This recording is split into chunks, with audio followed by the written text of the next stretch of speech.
Oh shit. We be Hello. live. Yeah, we're live. Hello, everyone, and welcome to TEE TV. It's been a while, hasn't it? I am Charles, and with me today is Damian J. Rogers. Say hello, Damian. Well, hello. It has been a while. Yes, it has. It's like that song. Largely my fault. Yeah. It's- But but yes, yeah, it is. it's It like that has song. been. It has Go. been so long. I don't even remember what we were supposed to talk about. It was meant to be Marvel Zombies, The Yeah. Monkey, and Nosferatu.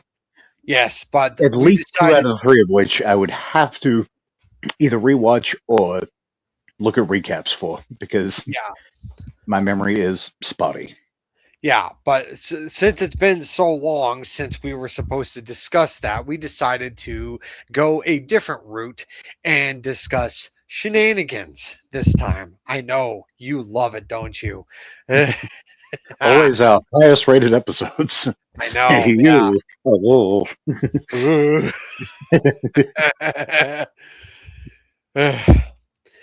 But anywho, it's just the one thing I wanted to bring up, the big thing I wanted to bring up was something that happened a couple of nights ago, the Game Awards. the what? You know what I'm talking about. I know. Yeah. But no, just did you watch it, I Damien? didn't watch the full presentation. No.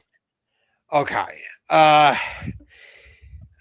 I watched part of it. I was hanging out with some friends and we decided to watch it live, and I got to say it was mediocre. Like many of the awards, I don't even remember most of the awards, but like to no one's surprise, Expedition 33 won Game of the Year. And eight other awards, apparently. Yes, yeah, they The, pretty much the most sweeped. awards of all time, I think. Yeah, they pretty much sweeped the Game Awards, and I Yep. am very happy about that. Even though I did not play Expedition 33 because I do not Question have. answered. Yeah. I'm sorry. So it's not on PC? No, it is. It's just I don't have a computer that can run the game. Oh, okay. Yeah. Because that was going to be my question. Have you actually played it? Because I've heard amazing things about it.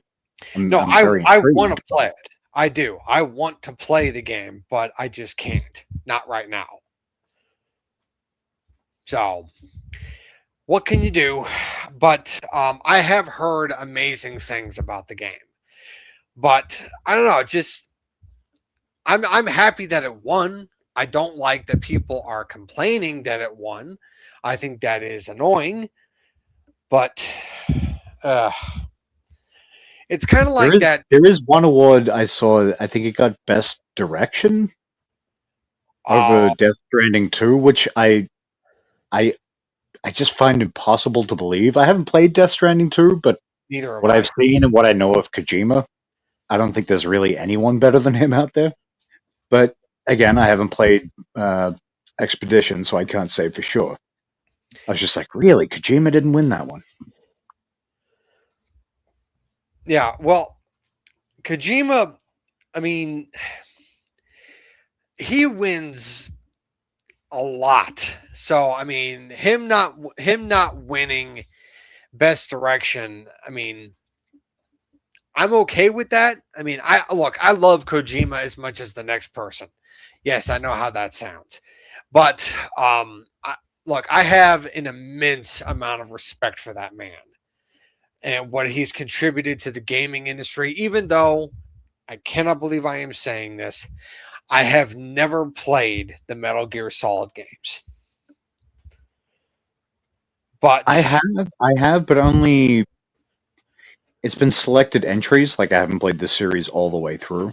yeah, but I have my first Hideo Kojima game would have to be Death Stranding. That was my first, because I never touched any of his previous work, never did Metal Gear Solid, and I can't think of any of his other work. I can't. But I do recognize his contributions to the gaming industry. So you never played the PT demo, which was a collaboration with between him and Guillermo del Toro. Wait, PT demo, what is that? It was like a It'd take you about an hour, hour and a half to complete, something like that. It was a first-person horror game, which stands as one of the best horror experiences I've ever had, video game wise. Hmm. And it was something that was going to be a thing, and then the whole thing with him leaving Konami and starting his own thing, and Uh, then that demo just kind of got hidden away. Like even if you've got it in your library, you can't download it anymore, which is a damn shame because it was fucking amazing. wait, so if you have it in your library, you can't even download it anymore? No, like you'll see it in your PlayStation library as a thing, but you can't access it. That is some bullshit. Yeah, if I'd known that, I never would have deleted it. All right. Even on my PS5, like it shows up as unavailable on the PS5, but it says playable on PS4. I'm like, no, it ain't. That's But Okay. you saw the trailer for OD though, right? Yes, I did. It definitely seems like that's going to be somewhat of a spiritual successor to a point.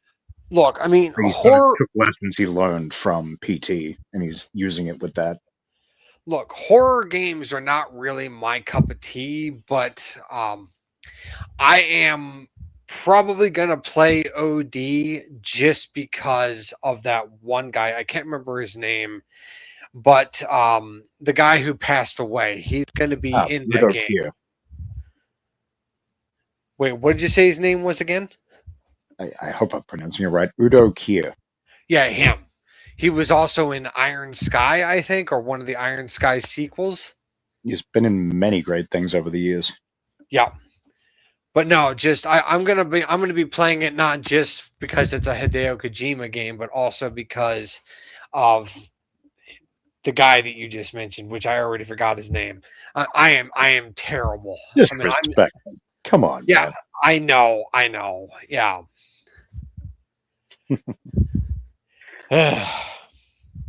Don't worry, I probably butchered the pronunciation, so we Yeah, both stink. yeah, we're both horrible people. Oh my god. Yep. But no, I don't know, just the Game Awards, I mean, I probably like the only thing I really cared about with the Game Awards was just two trailers, which was, well, technically three, but I mean, I didn't know this third trailer was even going to be there, so I don't really count it. But the two trailers I was most looking forward to was the rumored Knights of the Old Republic remake trailer, which turned out to not be the trailer for that. It turned out to be something else entirely. And then the Exodus trailer. So the first trailer that I want to talk about is the the Fate of the Old Republic trailer. Which is, from what I gather, a spiritual successor to that series by the same director, I believe. Yeah, Casey Hudson is his name. Yeah. Yeah, Casey Hudson, who I am a fan of, but the fucking announcement of Fate of the Old Republic really annoys me because their studio, which is called Argonaut Studios, was founded as in they opened their doors in July of this year, which means they've only been active for a few months.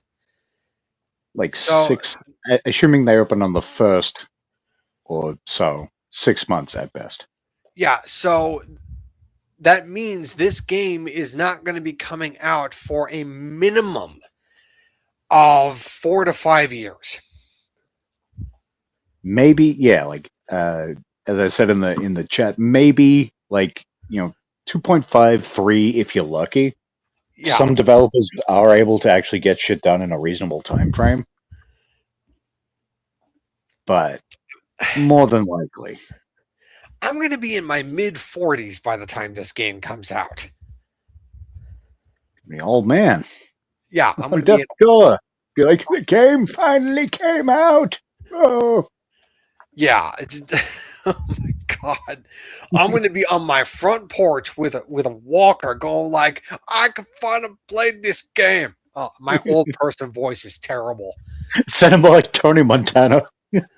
Fucking Scarface. Kids, gather around. We're gonna play a little game. Oh man, First you get the money, then you get the power, then you get the Exodus. oh yeah. Speaking of that, Exodus, I am very excited for that game because that game is supposed to be. I would count it as a replacement for Mass Effect. It definitely seemed that way. Which Yeah. I'm ashamed to say I've only played, let's say, about a quarter of the first game, but I did recently buy the trilogy, so I am going to install that and actually finally do a proper playthrough of it. Oh, you're missing out, dude, because Mass Effect is amazing. Well, the first three games are amazing because Mass Effect Andromeda doesn't exist. Yeah, and I've seen that go on sale a number of times for very little, and I'm just like, yeah, nah. Yeah, that's a sign that that means the game is crap because it is. Yeah, when you frequently see a game like a AAA title go on sale for like $10, it's not a good sign. No, no, And it's not. you know, You know what? not In too that long case, after release either. I'm gonna tell you something interesting about Mass Effect Andromeda, and I don't care if it's spoilers. I'm probably never going to play it, so go ahead. Yeah. All right. So the main enemy in the game is this weird looking alien called the Archon. And throughout the entire game, which I barely remember the story, but you have to like fight the you have to like it's like a race between your character and the Archon to try to find this advanced technology that is used for terraforming. And once you find this technology, you are facing off against the Archon. But here's the difference. Here's the interesting thing. When you are, and I say with air quotes, fighting the Archon, you're not actually fighting him. You are fighting waves upon waves upon waves of random trash enemies, while the Archon is floating off in the distance. And then when you are done facing off against these waves of enemies, the Archon just spontaneously dies. Like, Yeah. you don't So there's actually not even like kill a him. final. Yeah, that stinks. Yeah, you don't actually kill him. He just falls to his death in some endless pit. That's it. And I'm like, huh? Like, look, I was literally just sitting in my chair when that happened, and I was like, that was it. I mean, seriously, it's just Like instead of an interesting, what could have been a very interesting, potentially very difficult boss fight, it's like, no, he's going to cheap out and here's horde mode shit. yeah, it was stupid. And then another most damning thing is that they built up these potential storylines where they would have us potentially lead into these DLC storylines where they would explore these left unfinished storylines established in the game. Nope. EA abandoned these storylines. They canceled all future plans for DLC and they decided to go all in on the multiplayer. One of those. And let me Oh, just yeah. take a second to say, good morning, Mr. Kish. But yeah, that's it's been a trend in recent years, and it excuse me, I don't think it ever really worked out. Very, very few instances. Like, yeah, look at that. What was that game? It was a game Sony invested like hundreds of millions of dollars into it. Oh, Just like Concord. Concord, which tanked so hard that they, I think, delisted it within like a couple of months. It wasn't months. It was 2 weeks. Yeah, it was like, holy shit, that might be the biggest failure ever. Yeah, and there are still people out there in the gaming space that are trying to bring Concord back. It's like, who are these people? There must be like 10 of them at the most. Oh no, we call them ponies because they are PlayStation fanboys and fangirls, even though those are few and far between. And they just blindly support Sony as a corporation because of, I don't know, some stupid sense of brand loyalty. Yeah, you get them for PlayStation, you get them for Xbox, you get them for Nintendo, you even get them for PC. And one of Yeah, the many, like, as much as I love gaming, I would say I hate the majority of gaming culture. yeah, It just fucking annoys me. It either yeah. annoys me or it's like, this is why people think we're all fags. It's you. It's your fault. Some of us are normal people who just like games. Yeah, yeah, man.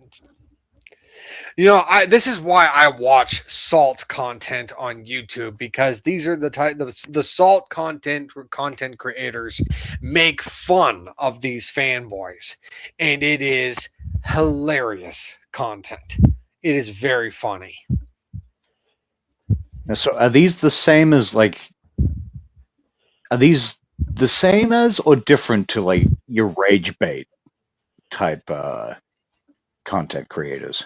Uh some people, like the fanboys, call them rage baiters, but no, I don't see them as rage baiters. I see them as people who are trying to hold gaming up to a higher standard. Okay.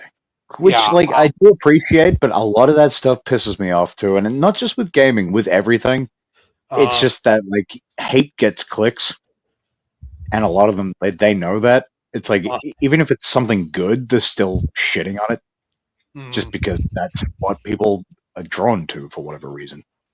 yeah. Well, I mean, some of the content creators that I follow is there's a guy I follow. His name is Oh No, It's Alex. He's probably my favorite because he's the most entertaining, in my opinion. Another one that I follow who is also very entertaining. She goes by Cult Classic Cage. I'm a big fan of her as well. I think I've Uh, seen her pop up before, I'm fairly sure. Yeah, yeah. And I actually hang out in her Discord server. So, yeah. And let's see who else. Joe from Seattle is another one I follow as well. I've heard Uh that name before, but I think possibly from you, I think. Maybe. And there was one I used to follow, but I don't follow him anymore. That is Gara of the Rage, I think is his name. I stopped following him because he kind of came off as a bit too aggressive for my taste. Like, he just kind of comes off as too angry. Like he's And it's just, just like he just sort of he kind of spazzes about nothing. yeah, something like that. I mean, Because that's a lot of the ones that really annoy me. yeah. People are just like I you are kind of found him desperately a bit seeking a annoying. reason to hate something. I hate that. I don't mind Yeah, legitimate criticism because quite often I will agree with it if it is legitimate. But there's so many people who are just yeah, they're just looking for those hate clicks. yeah. The big ones that I follow are Oh No, It's Alex, Joe from Seattle, and Cult Classic Cage. Those are the ones that I follow the most. Is oh no, it's Alex the one who does like the sort of skits as well? I don't think so. I'm thinking of someone else you showed me at some point.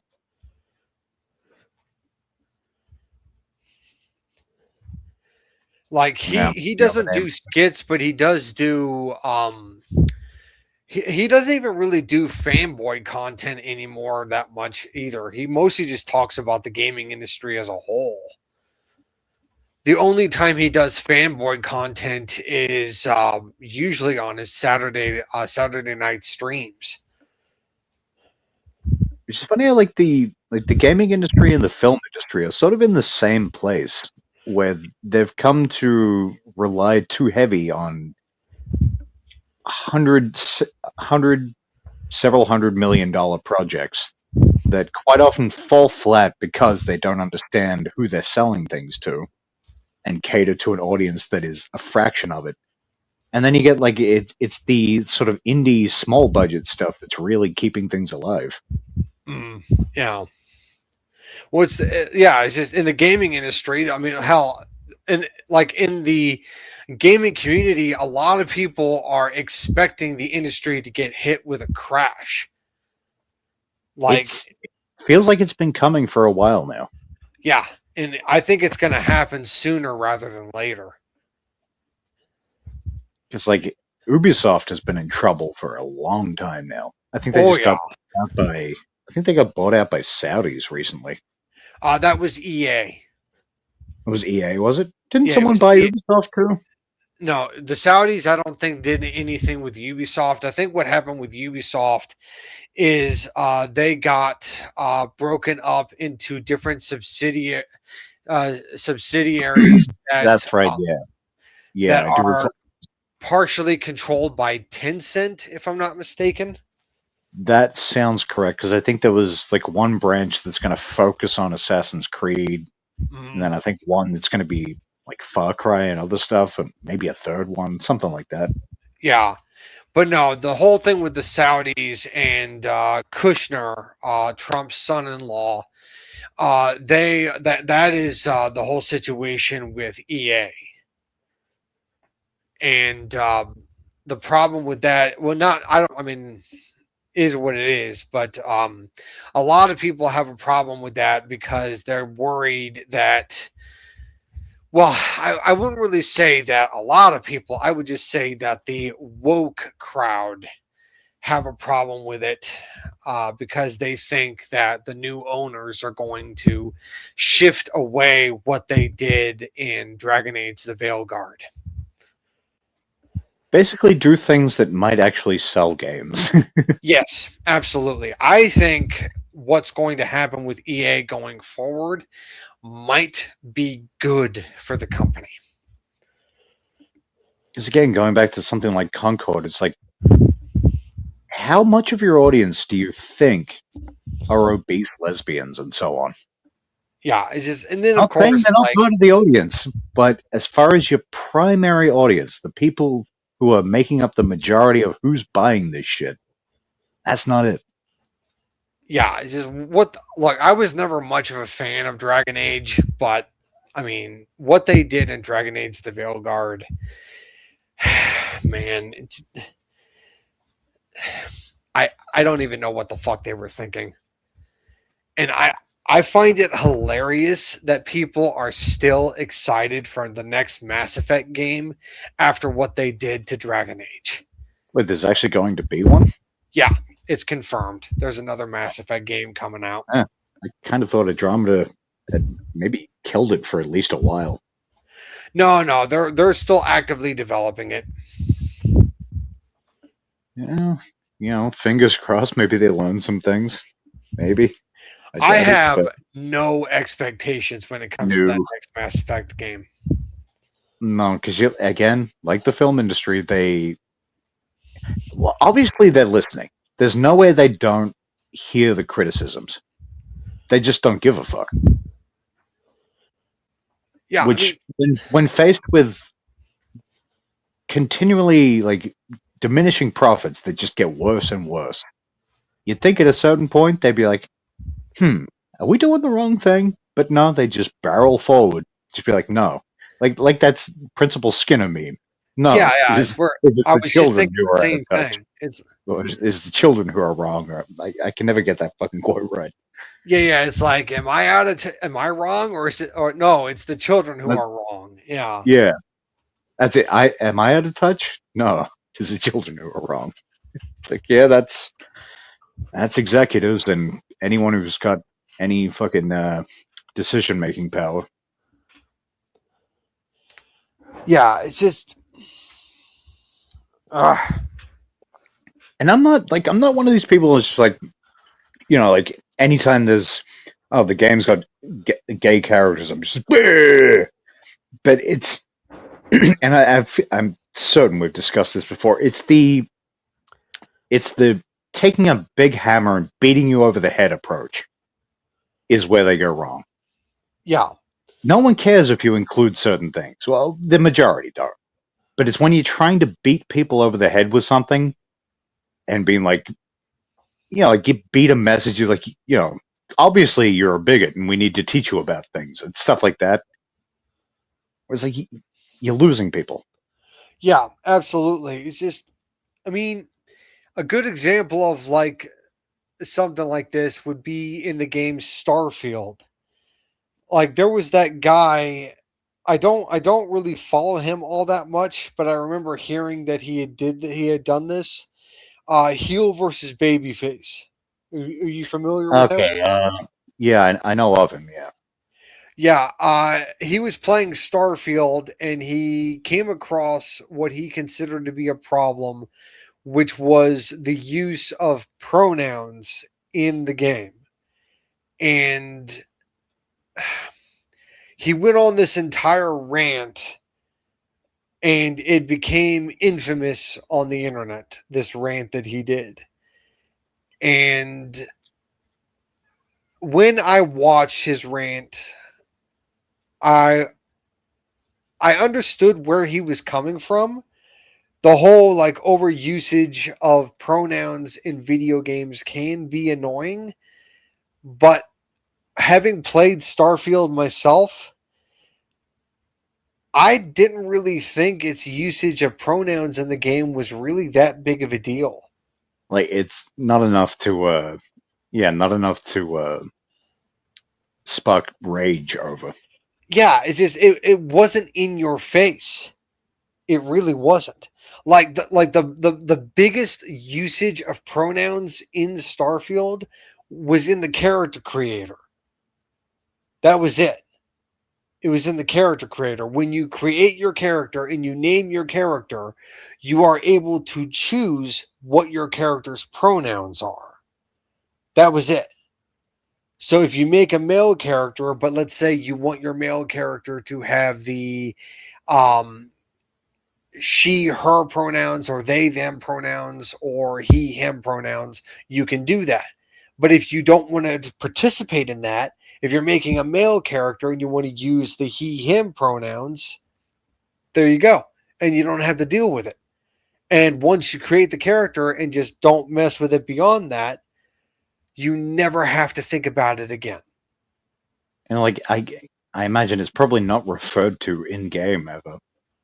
When I played the game, I didn't even notice it all that much. My biggest problem with Starfield was its world building problems. That was it. Like the whole pronoun thing wasn't even an issue for me. It's like, oh, okay, fine, I get to select my pronouns. I'm just going to ignore this. And then when it came to like the more glaring issues, it was mostly the world building. And from what I gather, it's also pretty much the majority of the game, like, oh yeah, we got these infinite planets, but it's just sort of Oh an yeah, empty that too. Like them saying that, like, oh, you can explore 1,000 planets, and I'm like, oh, that's cool. It would be even cooler if there was interesting things to do on those 1,000 planets. and then you don't even have the cool elements of like No Man's Sky, where you can go from surface to orbit or reverse or whatever. Like, Yeah, it's pretty much loading screen after loading screen. It got yeah, tedious after a while. which is like, how have you not figured this shit out by this point? Like, there When were other games, games have done it and they've done it better. yeah. Like, I remember back like on the fucking like the PlayStation 3, Uncharted was hiding loading screens with cutscenes or whatever. Like, there's ways you can get around it without someone just sitting looking at a fucking loading screen. I think the most problematic thing that happened with Starfield is they slacked off. Like Todd Howard had said that Starfield was his magnum opus, and I'm like, it doesn't show.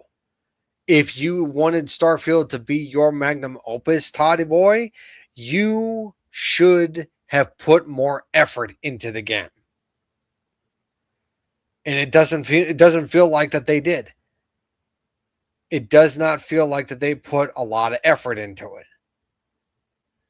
Maybe it was No, a budgetary problem, maybe it was something else, I don't know, but this does eh, not this does yeah, not I don't know. feel like a magnum opus to me.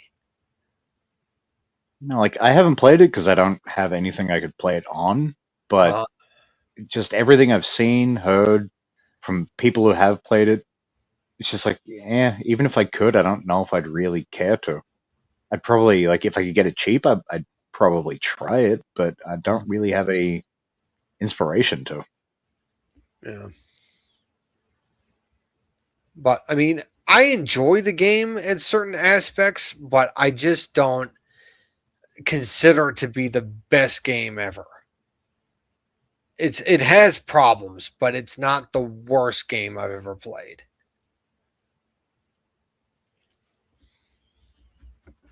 Which is just like, yeah, for that, for people who made games like Fallout 3 and New Vegas, Skyrim, like you shouldn't, that shouldn't be a thing. Well, they didn't make New Vegas. That was Well, no, Obsidian. that was, yeah, true, but still, like it was sort of, it was off those foundations Yeah. that they'd start. Well, actually, no, Obsidian. It was Obsidian that started the series, right? No, crap. What was it? It was Interplay. Interplay Interplay. started the Yeah, that's series. right. Yeah, and then I But haven't heard. developers from Interplay left when Interplay went belly up. It was developers from Interplay that founded Obsidian. Okay, that's what technically, I'm getting confused. so technically, Obsidian is the original creators of Fallout.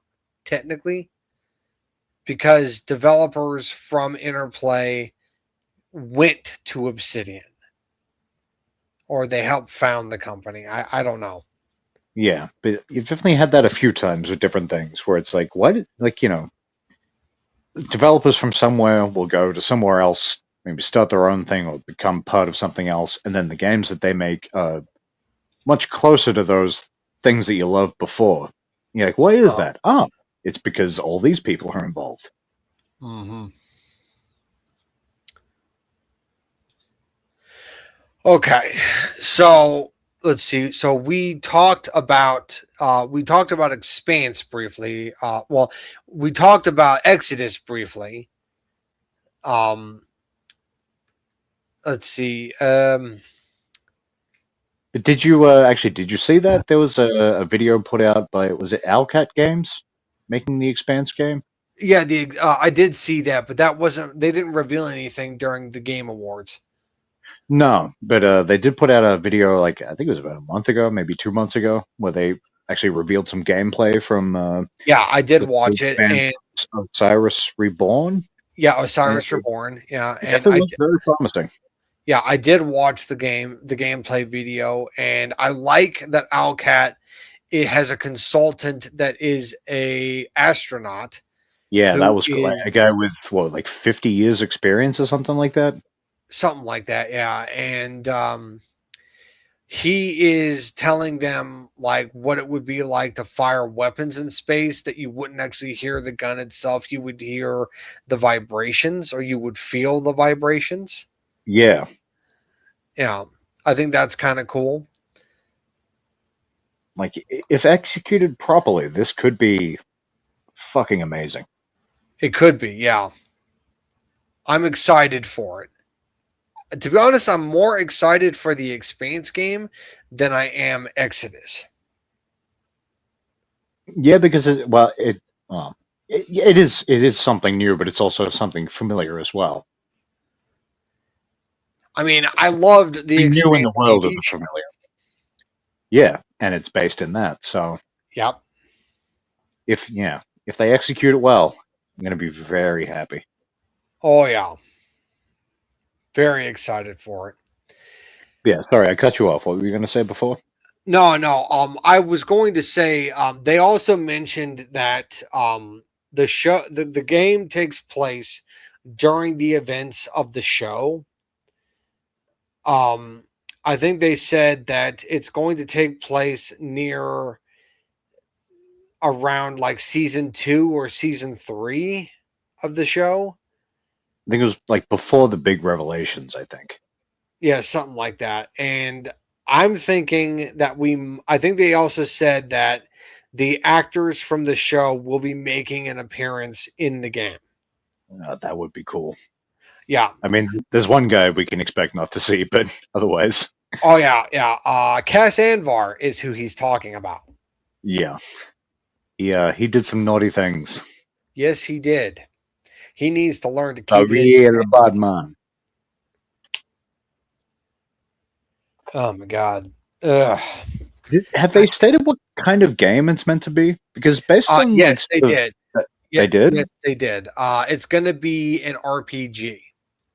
Okay, because yeah, based on like certain things from that video, it definitely seemed like it wasn't going to be just like a linear action sort of thing. They said that they're drawing inspiration from games like Mass Effect. Okay, so it's like it's linear, but it's not as well.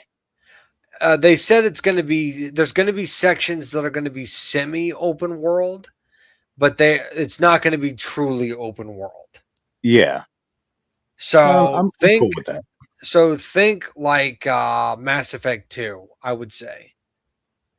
Because if you want to go truly open world with a game like that, I mean, you basically have to hit Starfield kind of levels or something like that. Like Yeah, it's not going to be it's a truly open world. massive, I know a that much. massive undertaking.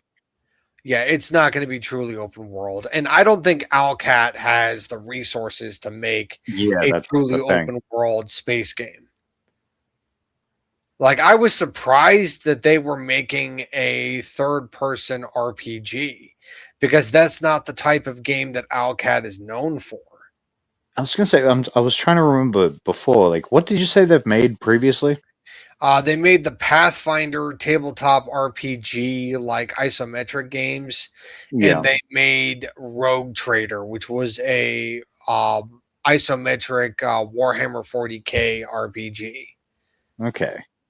They're also working on another Warhammer 40K isometric game called Dark Heresy.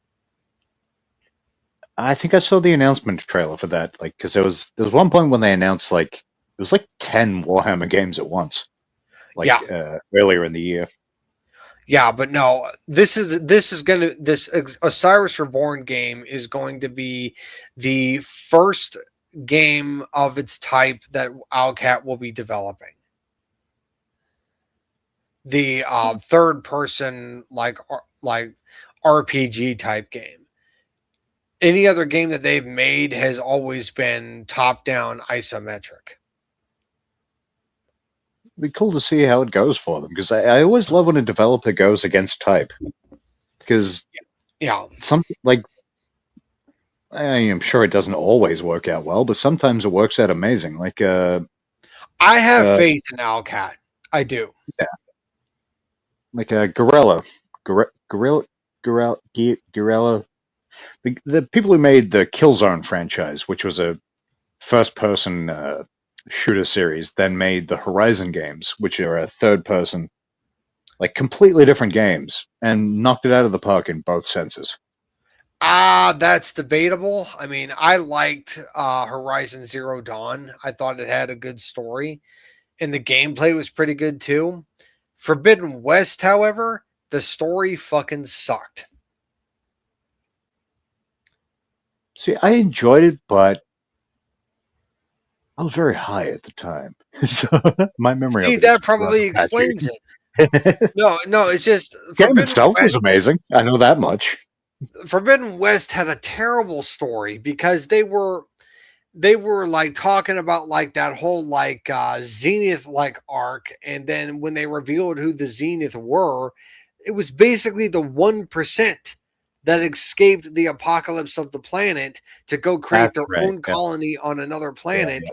and then they came back and they're basically a bunch of rich assholes in hyper advanced like suits. And I'm like, this is the laziest story I have ever fucking seen. Unexpected, that's for sure. But yeah, not. I thought it was lazy. I thought it was very lazy. And they also turned Aloy into a bitch. Like she was very bitchy in that game. A little bit, yeah. Yeah. Like how she was treating the actual game Varl itself. Like, yeah. She was treating Varl very poorly at the beginning of the game. Because in the first one, she was a sweetheart. What? In the first one, she was a sweetheart. Like she was, that's also debatable. Like she had some gumption, but she wasn't like a, She was kind of condescending in the first one too. Yeah, probably a little bit. Yeah, but she had those mad skills, bruh. Oh my god. Look, I like the story and what they like how they revealed what happened to the planet in the first game, and then in the second game they kind of just fucking created the whole thing saying like, oh well, the rich people, they left the planet to go create their own colony and everything, and then they came back to Earth only to find out that they were leaving their original colony because they were escaping an artificial intelligence called Nemesis that was hell-bent on killing them. Which I think was the Nemesis that was behind all the machines, wasn't it? No. It wasn't? No. The machines were created by this AI called Gaia to be able to basically till the planet, the farming term till, so that the planet could be used to bring life back after the planet was ravaged by the machine plague. Oh, that's right, because in the second one you had the non-hostile machines. Yep. Like you saw the examples of that, the ones that were quite literally used. If I'm remembering correctly, Nemesis was actually not originally an AI. It was the collective consciousness of some of the people from Zenith that digitized their consciousness into some kind of like digitized consciousness, as I know I keep repeating that. Yeah, but that does sound right. And they went crazy and they were trying to kill the other members of the Zenith. And so the Zenith came back to Earth to escape Nemesis so that they could start a new life. Because from memory, Nemesis was set up at the end of 2 to be the big bad for the third game, I yes. think. Yeah, Nemesis was going to be the big bad in 3.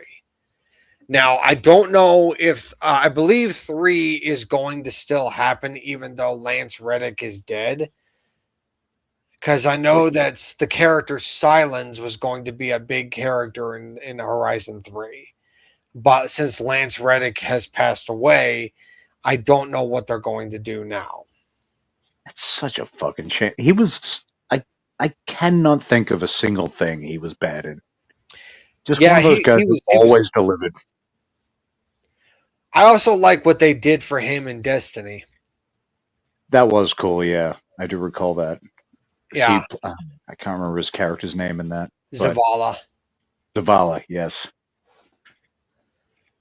Yeah, where all the players would surround his character and they would just like salute him or something. Yeah.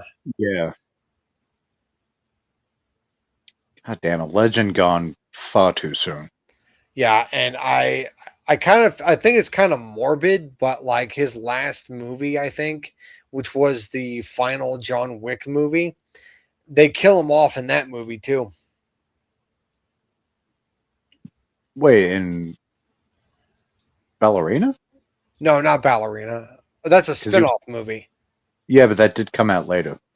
I'm talking about John Wick 4. Wait, they killed him off at that? Well, you haven't seen it yet? Oh, I have. I guess I'm blanking on that. Yeah, it's like pretty early in the movie.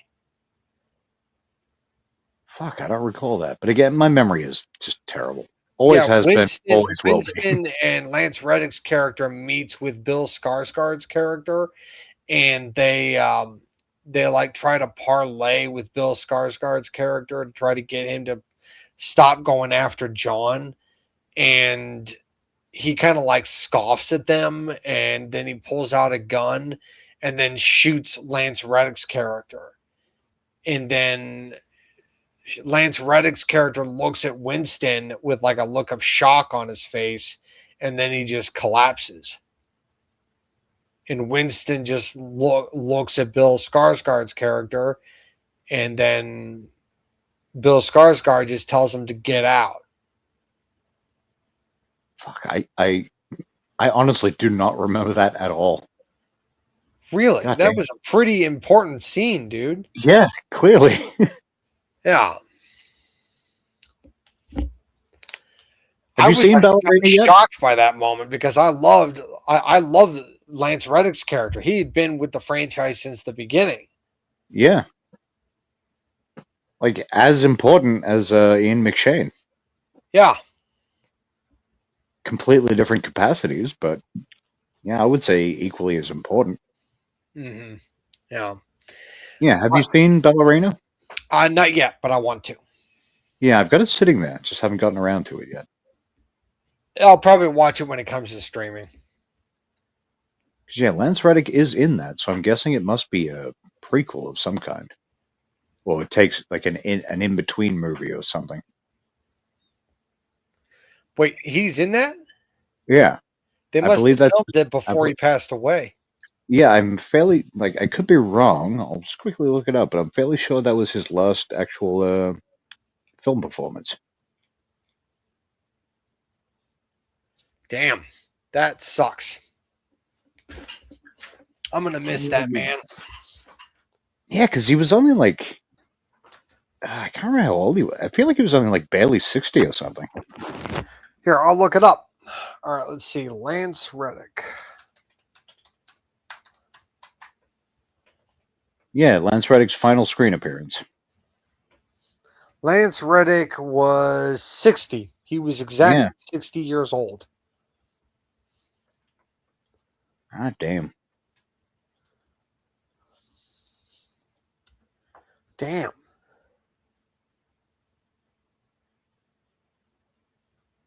But what killed him?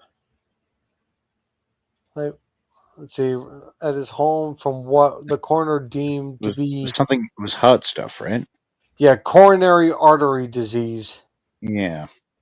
It was definitely heart disease. Yeah.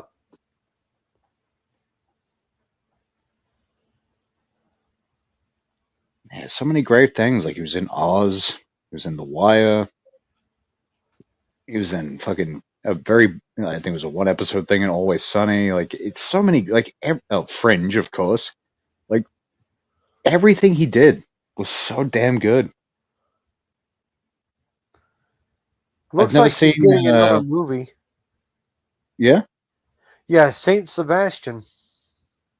Huh. It's one that's been in production for a while, I guess. Looks like it's a Danny DeVito movie.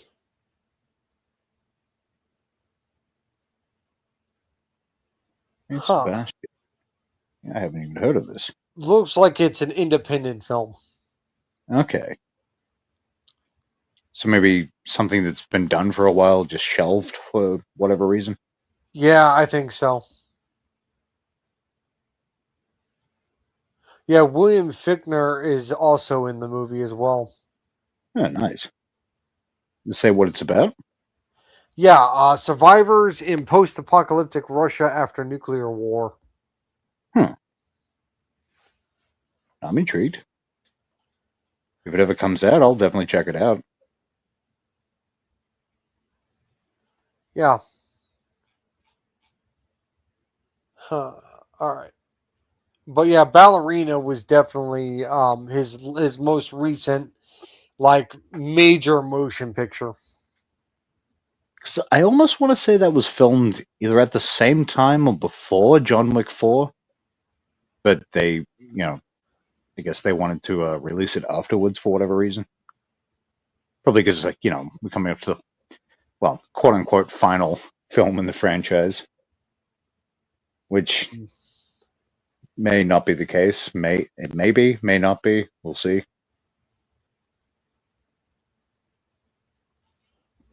Yeah. So they did say at one point they're like, yeah, John Wick 5. Oh yeah. Speaking of which, are we getting a John Wick 5? I don't know. I haven't heard any news since that initial announcement, which is what, like 2 years ago now. No, I think it was more just. I think they were just like, yeah, we're trying to figure out something to do.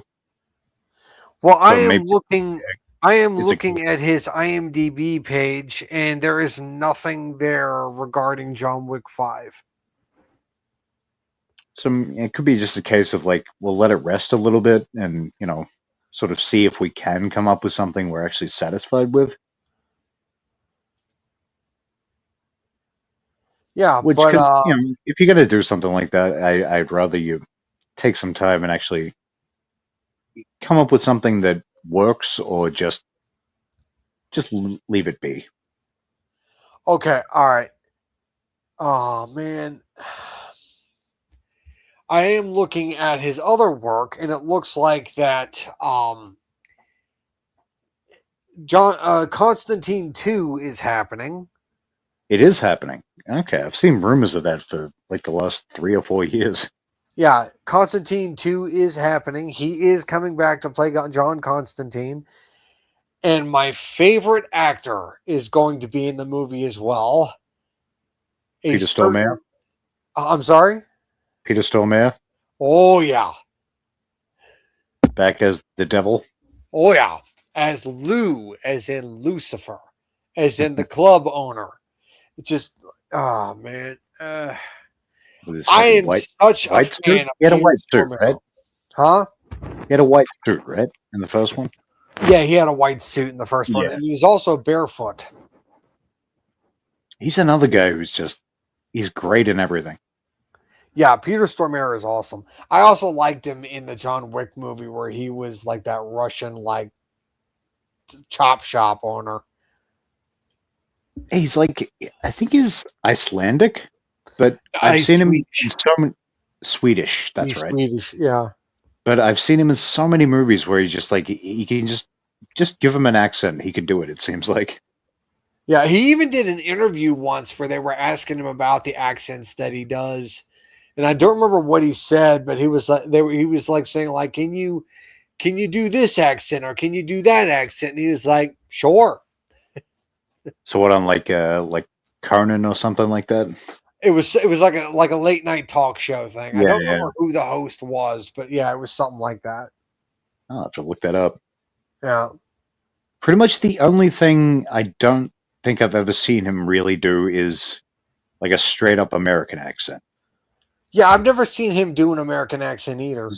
Because I think in Prison Break, from memory, he was meant to be American, but he was clearly not. It's like, yeah, I'm the Italian mobster Fibonacci. It's like, all right, well, the Italian American. No, you're not. I could be wrong though. It's possible he was meant to be some kind of European, but I could have sworn he was meant to be Italian American in that movie, that show. But Yeah. he's very, very European. I never watched Prison Break. It was great until it wasn't. Like Yeah, the didn't highs it of that get show like were very high, and then the lows were just terrible.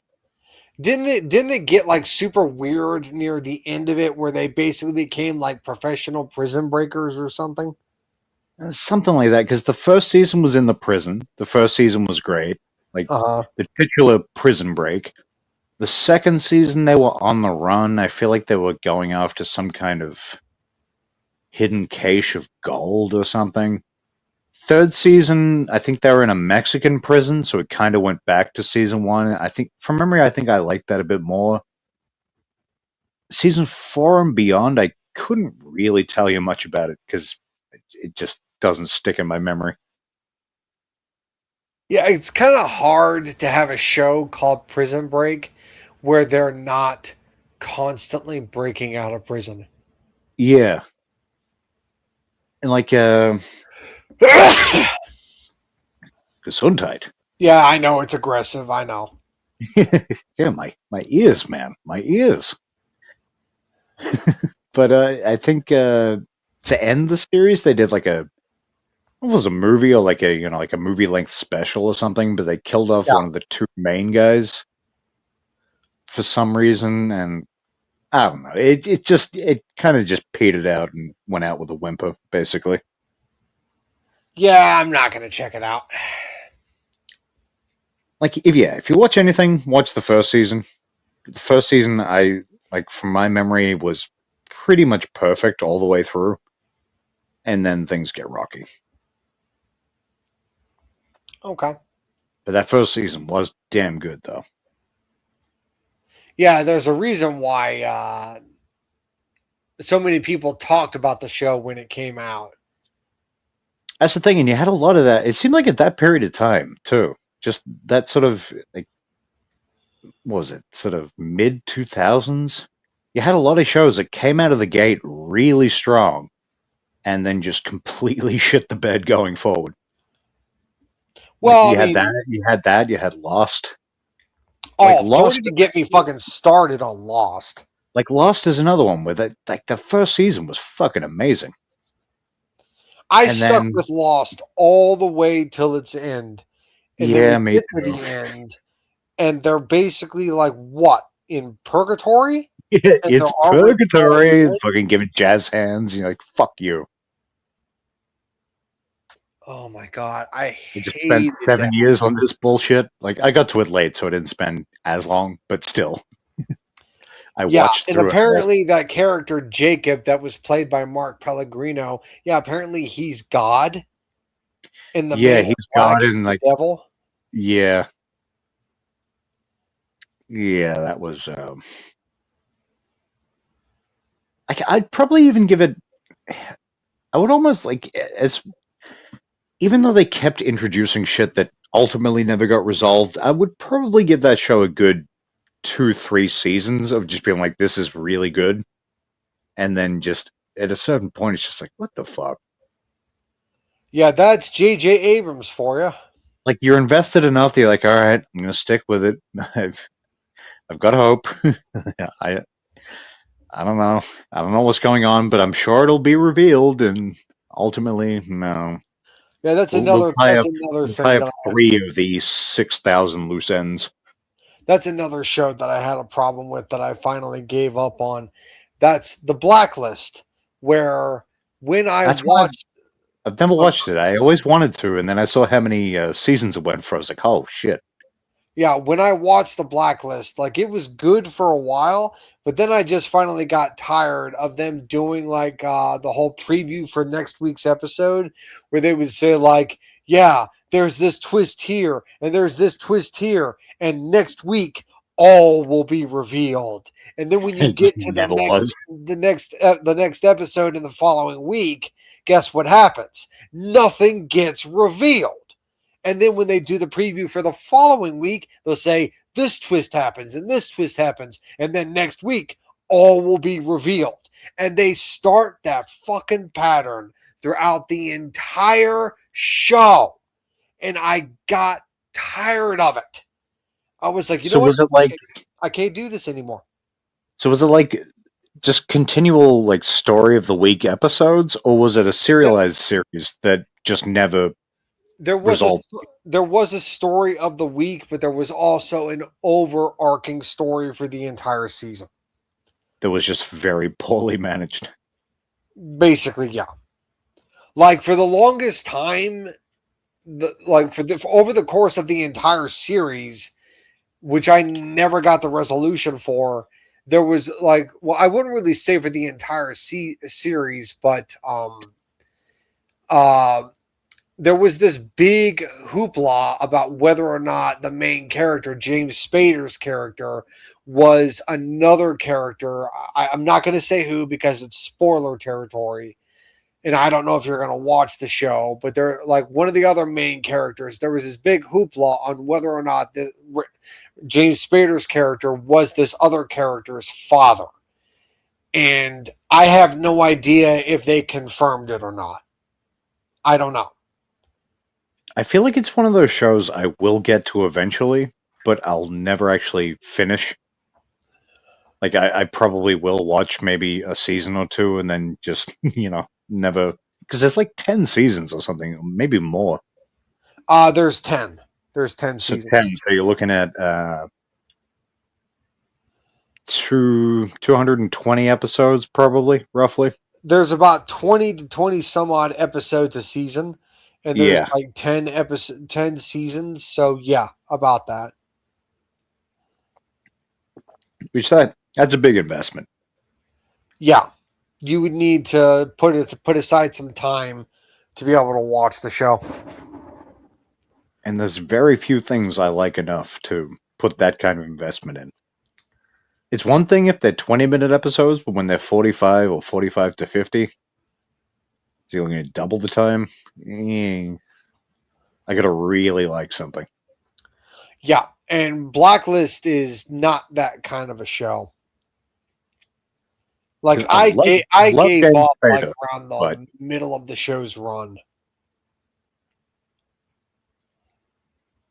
cause yeah, I don't doubt James Spader is always amazing, but you can only carry a show so much if the writing is just not there. I know something about one of the characters that would probably ruin any interest in the show that you may have, but I don't know if I should tell you. Just tell me. Okay, the main character of the show is a woman who goes by the name Elizabeth Keene. She is the FBI agent who is the one who is the handler of James Spader's character Raymond Reddington. And Daughter of Commander Keen, I imagine.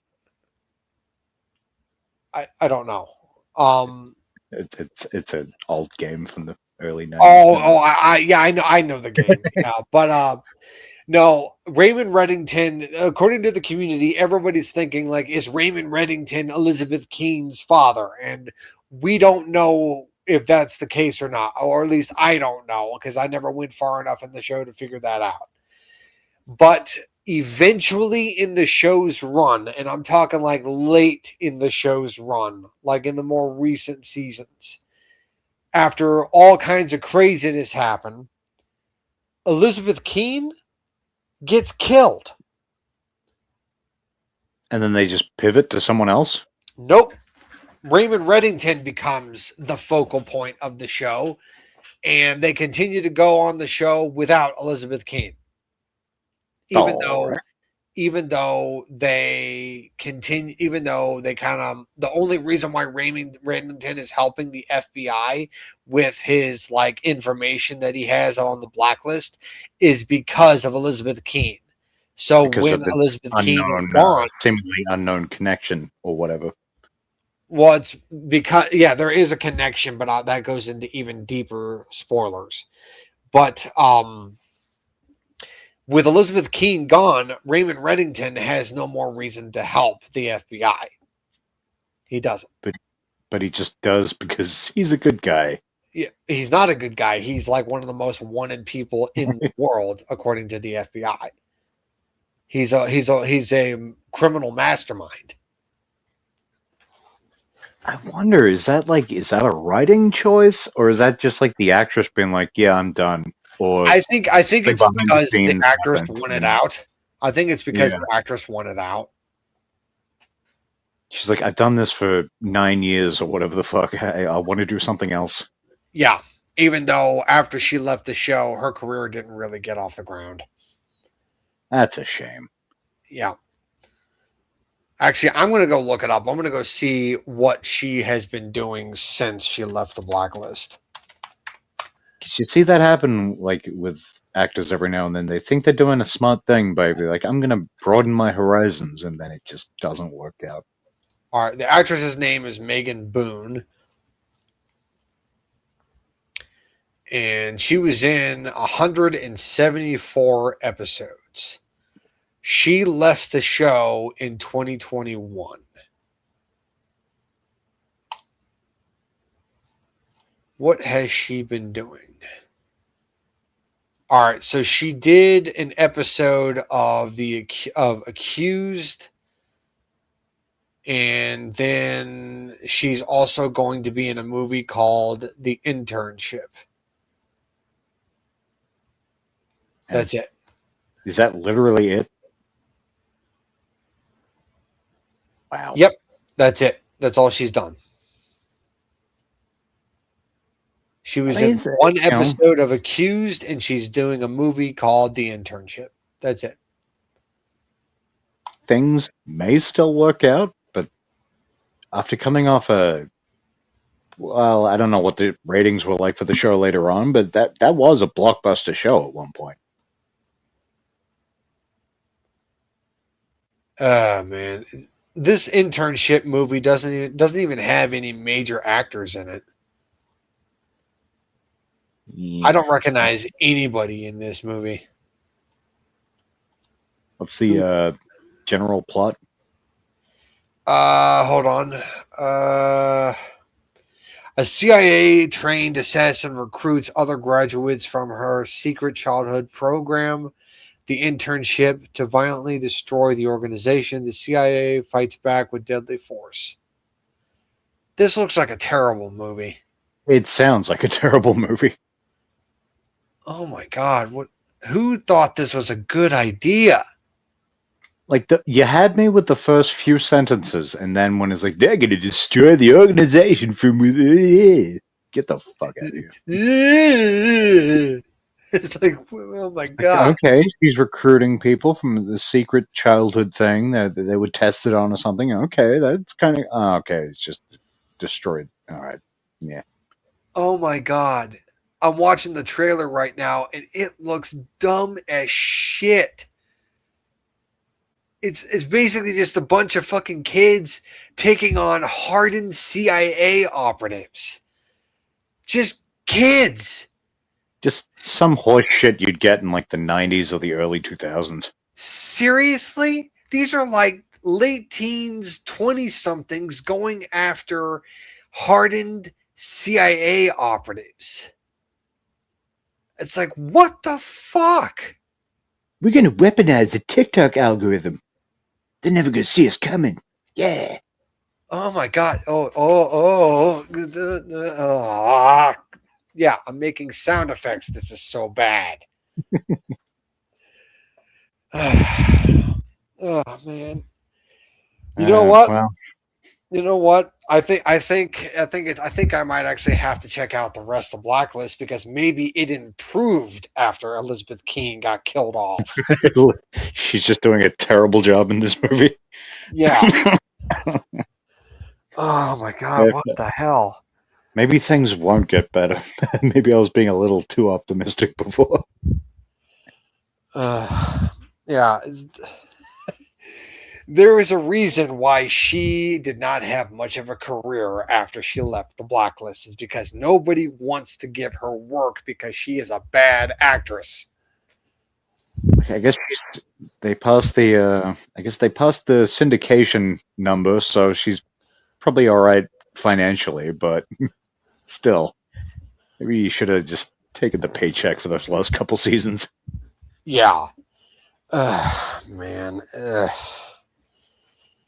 What the hell? I mean, she wasn't bad in the Blacklist, but I mean, does she really think that? I mean, what's the expression? Blacklist was her golden goose. Yeah, and it's like, if James Spader's still willing to do it, and that's a guy who I don't think needs the money, I wouldn't think. He probably did it because he liked playing the character. Yeah. I mean, Raymond Reddington was a very cool character. Like, he had suave. I mean, he was intimidating when he needed to be. He was charismatic when he needed to be. He was funny when he needed to be. Yeah, that's James Spader. Yeah. Do you ever see Boston Legal? Yes. Him, William Yes, I did. Shatner. That Yeah. was such a great show. That's another one I need to finish. I don't think I ever saw the final season of that show, but I love I that show. watched the ending of the show and I thought it was a nice ending. I'll have to get to that at some point. I may even just do a rewatch of that show. Like Yeah. that's another investment. I think they were long seasons, but I don't think there was that. I think there was only 6 or 7, and it's such a damn good show. Yeah, one of my favorite moments in Boston Legal is when Denny Crane and James Spader's character go after each other with the paintball guns. That was great.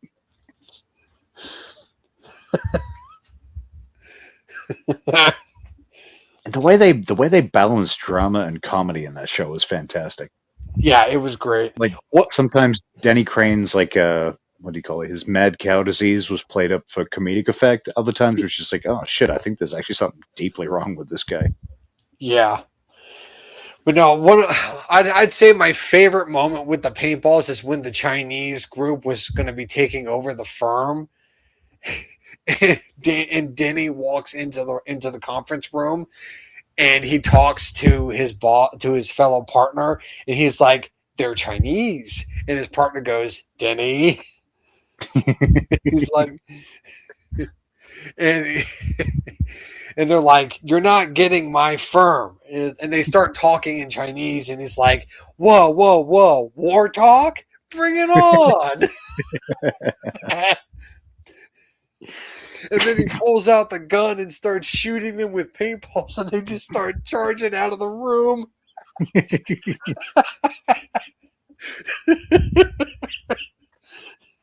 Oh man.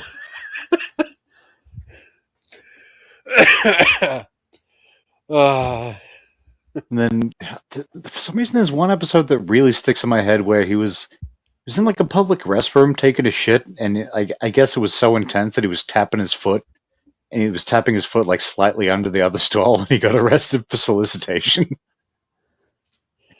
I vaguely remember that episode. It's so funny. And then No, there's the the, dude then was there's the time when he shot the guy that was mugging them. And he yeah. was like, wallet, watch, gun, left foot, right foot.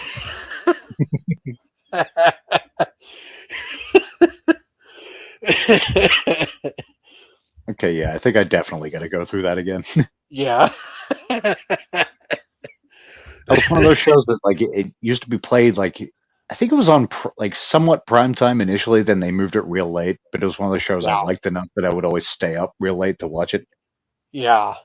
Something I look forward to. Much like Futurama, like when I was a kid, that started off at like I think it was 7 o'clock after The Simpsons, and I Mhm, guess the ratings didn't go so well, and they shifted it to like somewhere close to midnight.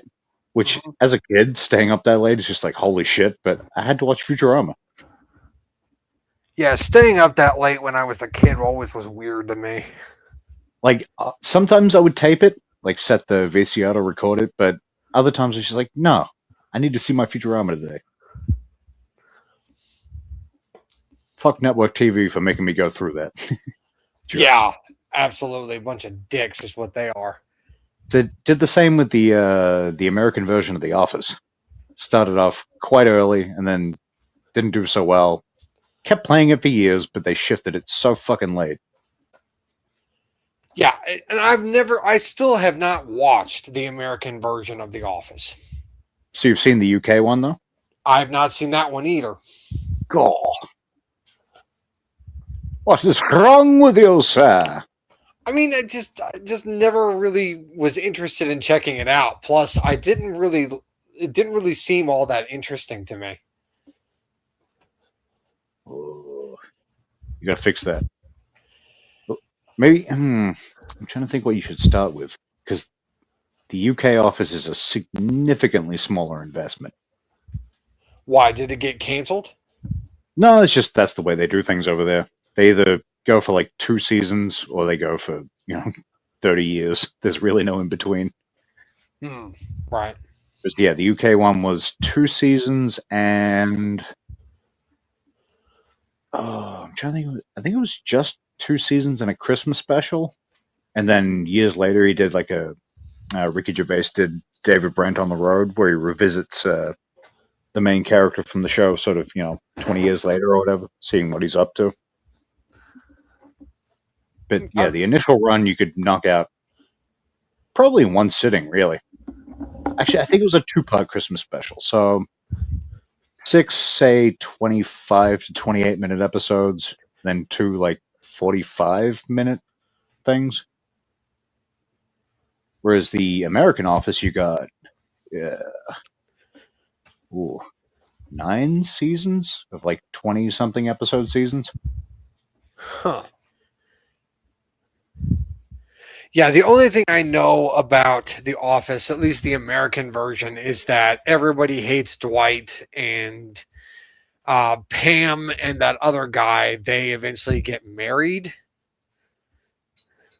Yeah, like this.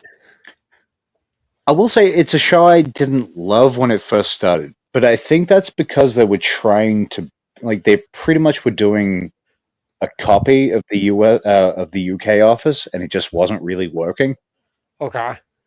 And they had like the first season was short. I think it was 6 episodes. Like Uh-huh. I've come to love it since, but it definitely comes into its own from like season 2 onwards when they sort of embrace that they're not the same show. Okay. But also I know that like Steve Carell leaves the show eventually and they try to replace him with like other actors. Yeah, there was a little bit of like a what was it James Spader, to go back to that, was was he the actual, because they, trying to remember, because they had interviews for a boss where you had like Jim Carrey and various other people, but there were sort of people who were the boss briefly, which I think was Will Ferrell. Uh, Idris Elba was the boss for a little bit, but he was also there when Michael was there. Um, yeah, like after Steve Carell leaves, it is a bit of a mixed bag for sure, because he was kind of the anchor of the show. But Mm-hmm. that's very much like, I think you've only got like 2 seasons or so without him. Uh-huh. And there's still a lot to love in those seasons. It's just, obviously, you feel the dynamic shift. You kind of have that kind of personality just leave and not sort of feel the difference. Okay. I might check the show out at some point.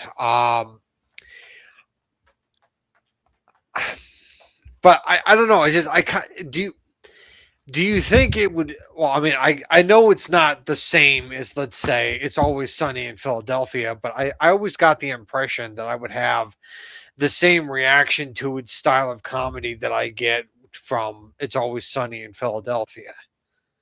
Which is, Um, I can't watch It's Always Sunny in Philadelphia from start to finish. I can only watch the show in clips because I cringe at its comedy if I watch it from start to finish. okay, in that respect, yes. Yeah, I would say, because that is a lot of the Office comedy. Is it's very just like, oh, don't say that, oh no, he said, oh no. Yeah, it's just I don't like that type of comedy. I don't. That's just not my style. Well, let's see, what can I say?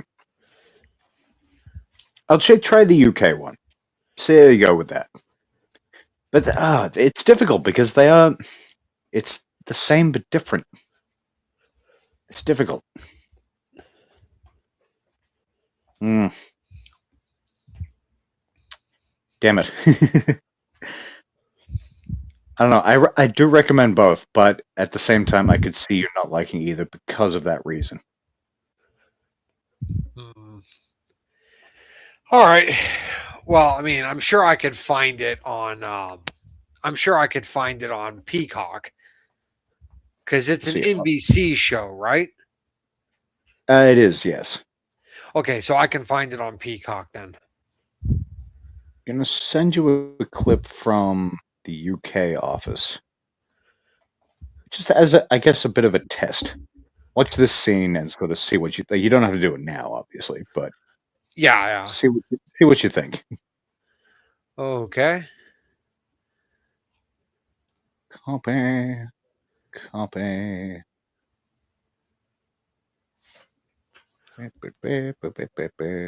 Da-da, da-da. Oh, the da-da. And Okay. sent. I got it. And there's young Ricky Gervais. I mean, you could watch it now if you like, get a live reaction. Yeah, we could do that. Let's see.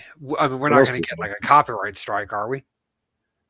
I don't know, I was thinking just you just watch it on your screen. We don't have to put it up. Well, I Oh, can't put it up, but just get yeah. the audio reaction. Okay, I'll do that.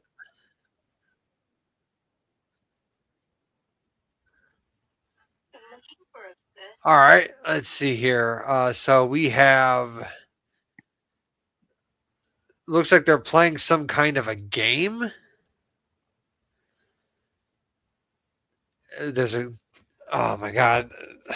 There's a woman in some kind of like suit. Okay, is this guy trying to replicate Saturday Night Live or Saturday Night Fever? I think it was Saturday Night Fever. Yeah, Yeah. Let's see here. All right. Let's see. Yeah, it's probably a good thing that I'm not playing it here because this is definitely copyrighted music. oh yeah.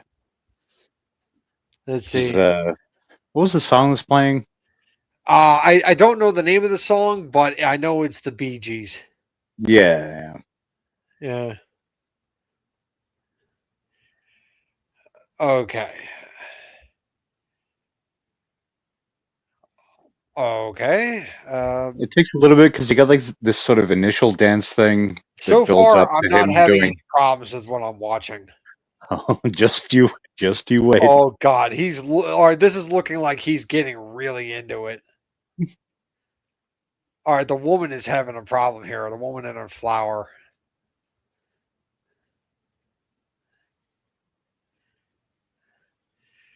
Okay, that is interesting. The little dance move. And standing next to Ricky, that's the Dwight of this show. Standing next to Ricky. All right. The guy with like the ball cut. Okay. All right.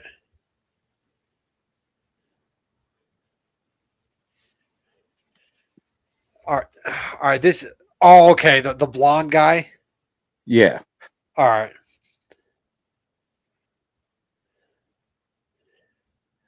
and that's the chick with the flower. That's the Pam. The woman in the red dress. No, the one who's like behind the desk, kind of seemingly she seems uncomfortable. Yeah. She's looking at the guy who is the Jim of the show, Okay. and she's. It's really the last, yeah, sort of minute of this video, roughly, probably, where you get David Brent doing his, I think MC Hammer shit. He calls it.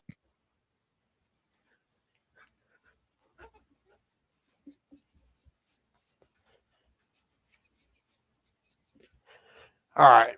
Let's see here. Okay.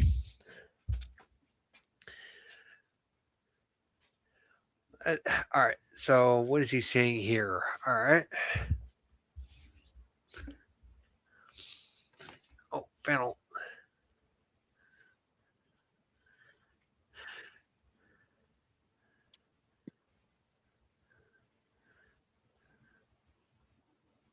So you'd be seeing him doing his dance by now, I imagine. Yeah, I'm seeing it. Oh my god, what is he doing? Oh. And are you hearing the noises he's making?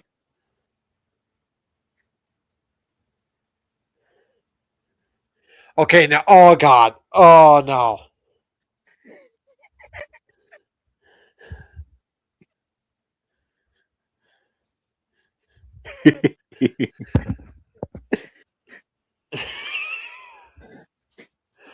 Oh no, oh no, no, no, no. I'm turning this off. Oh wait, no, the video is almost over. Okay, we're good.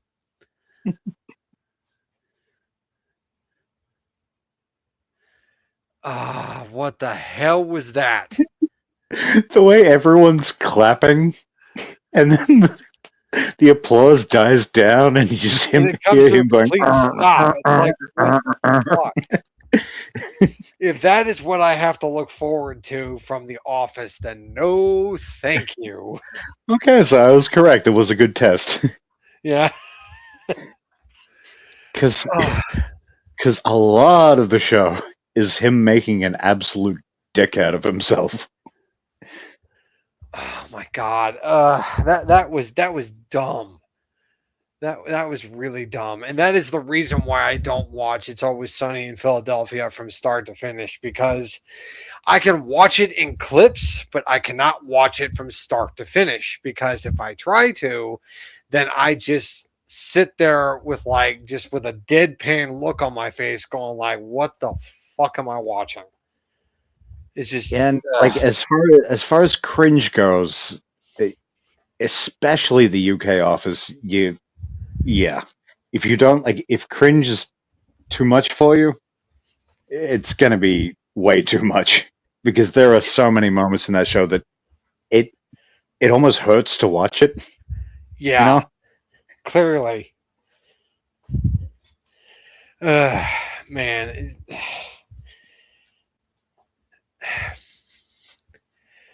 I think I'm just not gonna watch The Office. I'm gonna stick with my original plan and just not watch it because I'm good. Yeah, I'm good. Hey, I tried. Yeah. All right. I think it's a mistake, but I get it.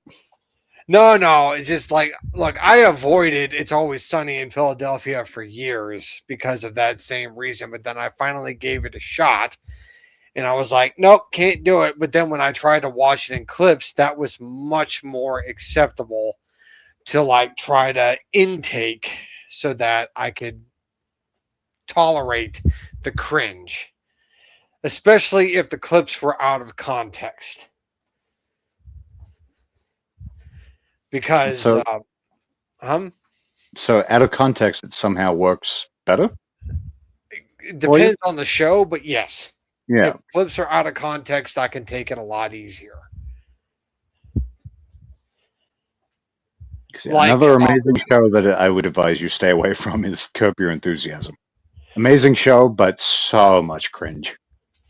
yeah, I've always wanted to check out Curb Your Enthusiasm, but I wasn't really sure because I'm It familiar with the type of comedy that is Larry David. Yeah, like if you like, obviously you've at least tried watching Seinfeld. I have, and the thing is that I like Seinfeld. Okay, well then you might be alright with Curb because Yeah, it's pretty much just that, but I guess more, if that makes sense. yeah, I Because like Seinfeld actually. I like it quite a bit. I grew up watching Seinfeld. okay, then Curb you might be alright with. Like, there's a lot of cringe, but it's that same type of cringe for the most part. You know? Yeah, but no, it's just I don't understand it, but it's just like when I was hanging out at my dad's place, and it was just he had Seinfeld on, and I would watch Seinfeld while we were eating dinner. It's just I never had a problem with it. It's just Seinfeld was fine. It's one of And those one shows. Like, you had a lot of shows from that sort of period, and even into the sort of early 2000s. They almost feel like comfort food to a point. Yeah, they do. And my favorite character from Seinfeld would have to be Kramer.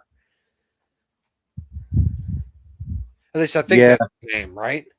yeah. What's the word? Big hair, tall hair, Yeah, I yeah. guess. Yeah. I also like George as well. I also like him. He's not my favorite character, but he is one. He is a good. I do like his character. I mean, of all of them, he's easily the biggest piece of shit, Yeah, but that's what makes him so great. yeah. He is an absolute scumbag of a human being. I will say this.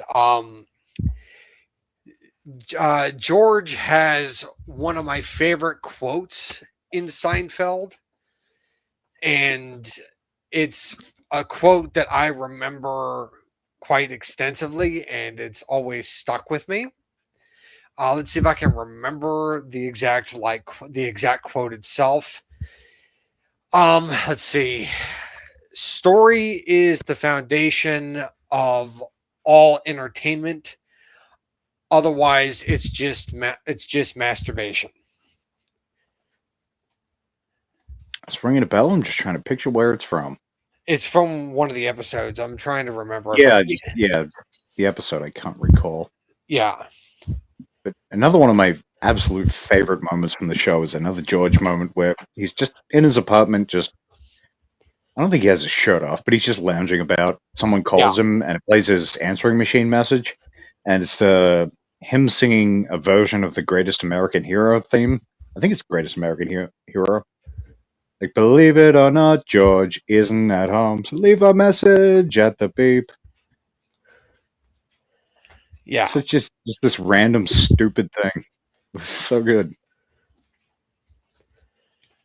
yeah. But no, it's just I would love to go back and watch Seinfeld again at some point because I never actually finished the show. I just watched it whenever there was an episode on.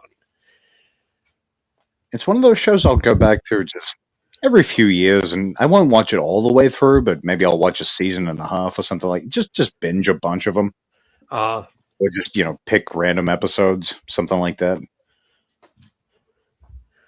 yeah. You just never seem to get those shows anymore, though. Oh There no, used to be no. so many at a certain time, and just you don't really get them. Like I think the sitcom format like that is pretty much dead. I mean, they try to bring back certain sitcoms, like, well, they don't bring them back, but they try to create certain sitcoms.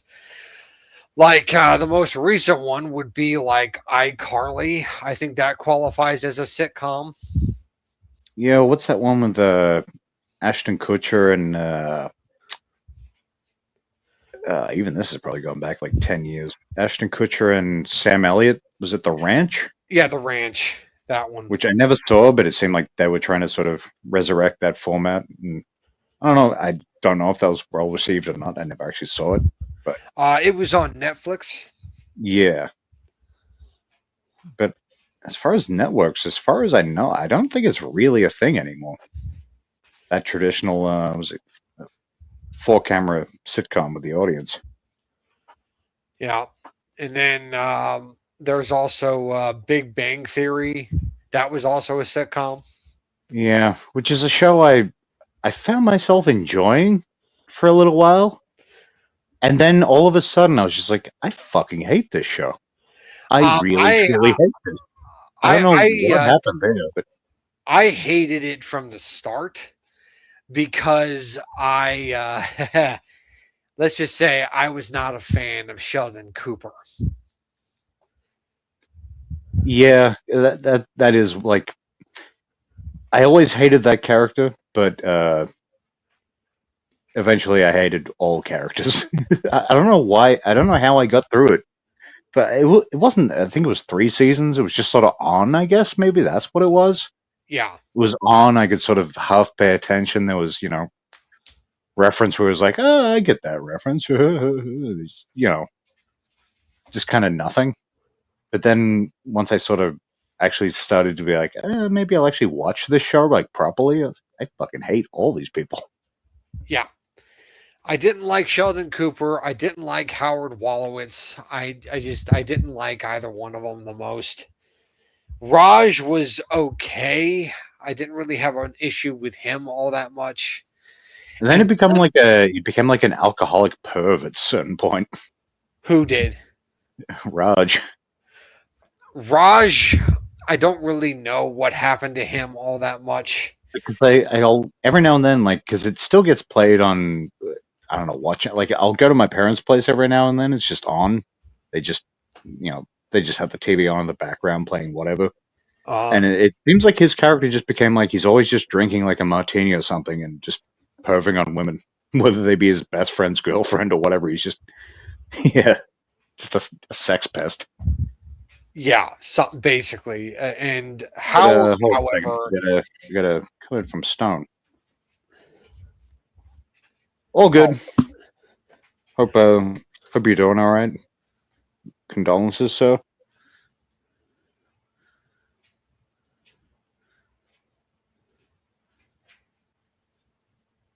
oh, my condolences, Stone. I hope you're doing okay. Yeah. And I'm sorry for your loss, man. Yeah. No problem. Yeah. Um. Um. I lost my train of thought. No, we were talking about Big Bang Theory and how we hate the characters in the show. Yeah. Raj is a sex pest. Sheldon is just the worst in every way. Then Yes, they yes. brought on Lady Sheldon, who is just Sheldon, but a lady. Amy Farrah Fowler. Yeah. It's like, okay, we had one, now we've got two, and this one kind of has tits. Okay. This stinks. Yeah, and Penny was also not that good. Like she, how do No, I it's put like this? it's like yes, Kaylee. Is it Cuoco?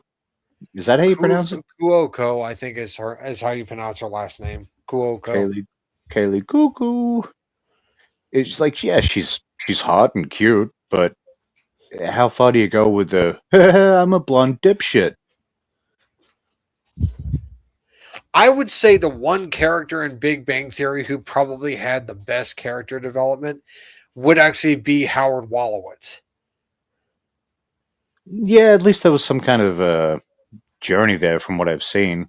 Yeah, Like I because don't when think we were first introduced to him, he was a perv, he was a creep, he was everything under the sun. And he kept perving on Penny. And then when he met Bernadette, he kind of mellowed out and actually became a better person because of it. and then from with her from what I've seen, it seems like she sort of partly became her mother. Oh yeah, that is Like, oh, you poor son of a bitch. yeah that part of the storyline was kind of dumb though. Like, yeah, I'm just So sort of piecing Howard, together things that I've seen in like flashes, but hmm, poor yeah, guy. Got yeah, this cute nerdy chick, and turns out she's a monster. At least, sometimes. yeah, Well, no. She didn't become her mother. She became his mother. That's the thing. yeah. That was just wrong on so many levels.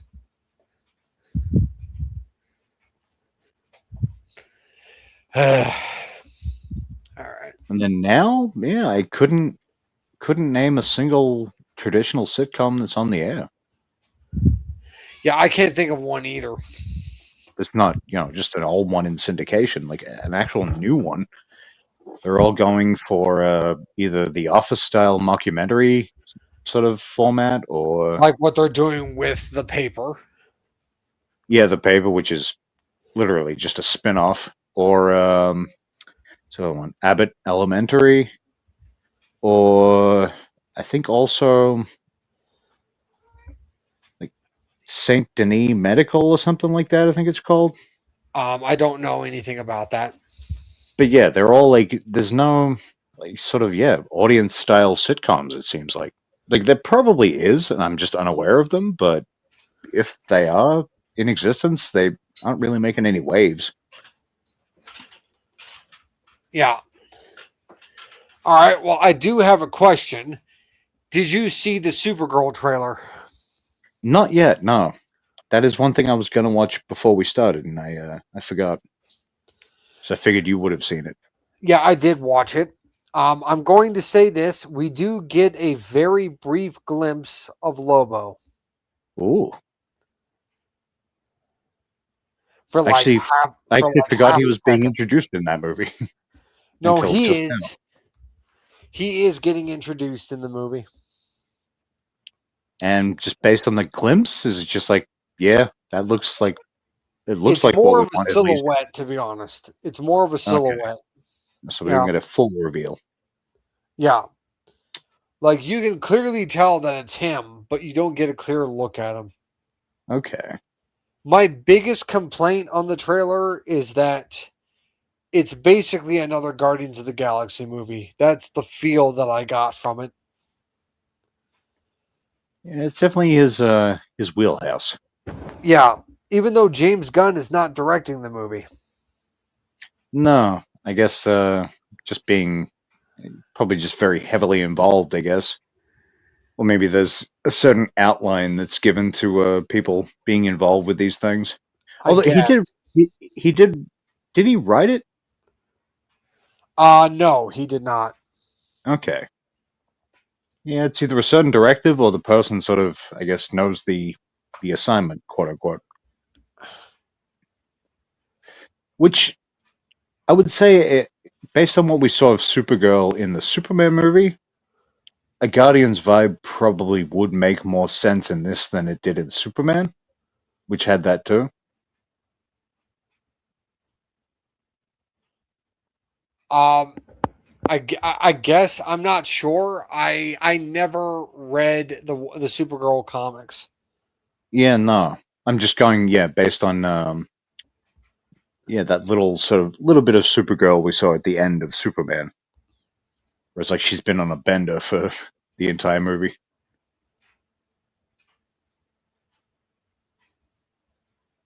Yeah. Was it Um, getting drunk on the was it getting drunk on the red sun or something?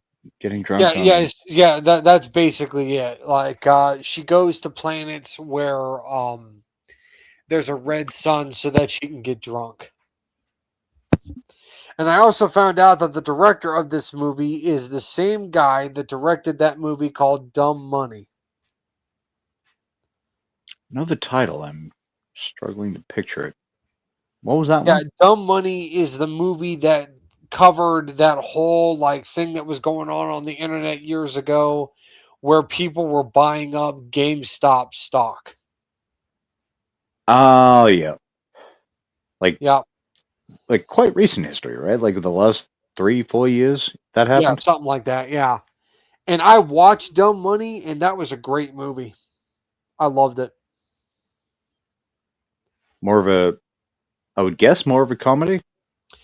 There were comedic aspects to it, but I would say it was more of like a comedic drama or a Okay, dramedy, basically. yeah, yeah. Did you see the BlackBerry movie? Blackberry, what was that? BlackBerry, that's the phone, right? What, a movie? They made a movie about the BlackBerry cell phone? Yeah, with Glenn Howerton from Always Sunny, wearing not a bald cap, but he actually shaved like his head to look bald for that movie.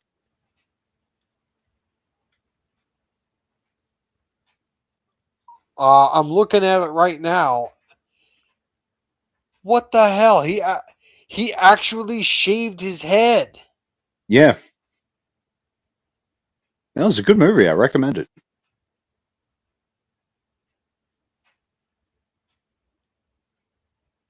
What? Who else is in this? Uh oh, now you're testing my memory. There were some other people I recognized for sure. Oh, damn it. Okay, God hold damn. on a second. I'm looking it up.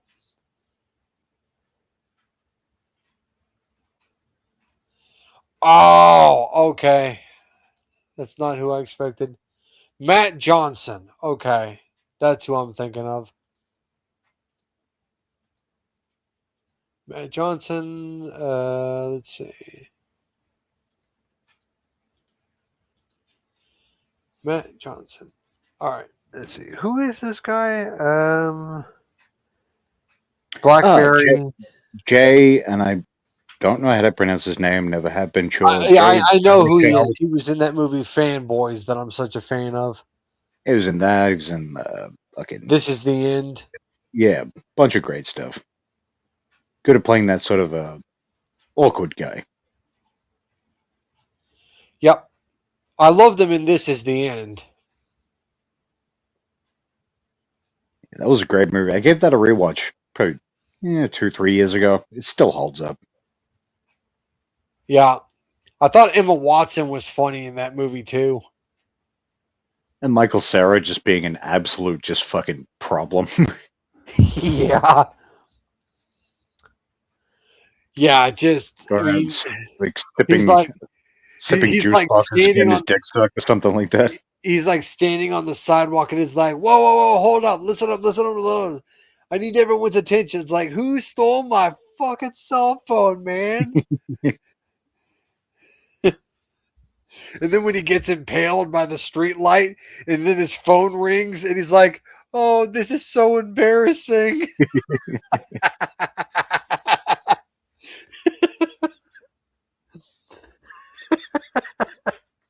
Like just the cast for the opening of that movie is so fucking massive. It's ridiculous. Yeah, and I think the reason why they were able to get all of them is because they're basically all friends. Yeah, and they pretty much all die. Yeah, I think the only one that comes back later on was Emma Watson, right? yeah, she's the only one. Yeah. Oh, and then of course there's the scene with Channing Tatum, or should I say Channing Tate Yum.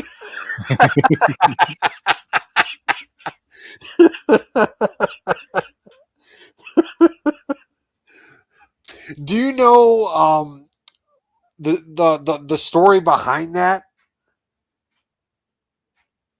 I feel like I do, but it's not coming to me. Okay, so apparently when they first cast Channing Tatum in that role, Seth Rogen, I believe James Franco was involved with this as well, and like a couple other people. And the director I think was involved. They had Channing Tatum go into Danny McBride's trailer in full costume and surprise Danny McBride while he was wearing the luchador mask and like the whole like gimp get up. And Channing Tatum like latched on to Danny McBride while Danny was doing something and started like dry humping him. And Danny McBride just started freaking the fuck out, going like, "Get off me! Get off me!" It's like, yeah, Channing Tatum told this story on some late night talk show. I think Yeah, I thought I it knew, was but Conan apparently I O'Brien didn't. that he did that on. I was actually just listening yesterday or the day before to Danny McBride on Conan's podcast. Yeah. God damn, I would say he probably had one of the greatest cinematic intros of all time, and this is the end when he shows Oh, up. wait, Channing Tatum? No, Danny McBride. Oh yeah, yeah, yeah. I like the part where the. Hold on. There's he shows up at the house and he's like eating all their food.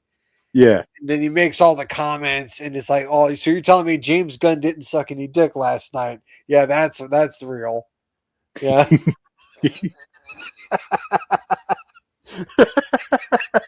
Oh, I think when he first busts in, he's got like I think it's like I think some kind of gangster rap playing, and he's like fake jerking off and shit. He just comes in like an absolute fucking menace. It's so good. I need to go back and watch that movie. And then when Emma Watson shows up and she's like thinking that she's finally safe from all the craziness, and then everybody's talking like how they're not gonna do these horrible things to her, and she's Yeah, in the next room listening to all of this, and she's going like, "Oh shit, they're actually gonna do these horrible things to me." So she grabs the nearest weapon she can find, which is this big ass axe. because she leaves again, right? She's just like Yeah, she leaves again, and we don't see her again for the entire yeah. movie.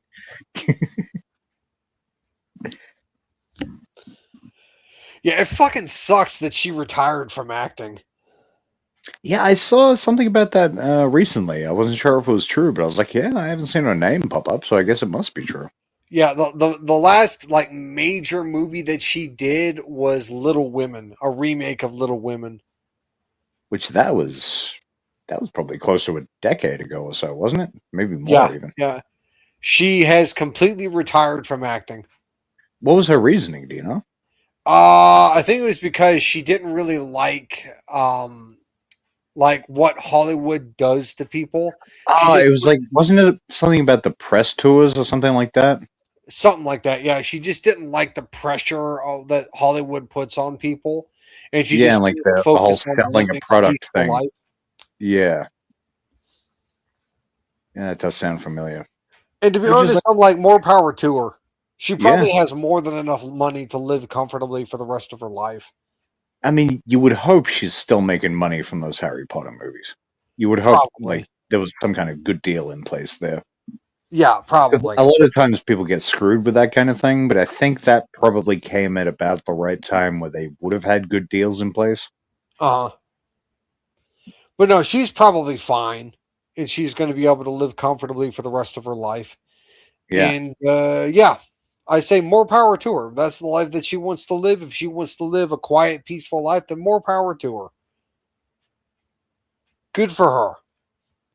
She was able to get out of that life and not let it ruin her. And I'm like I said, good for her. Both mentally or physically. Yep. She didn't have to go down the route of Amanda Bynes. No, that's a yeah, that's a horror story right there. Oh yeah.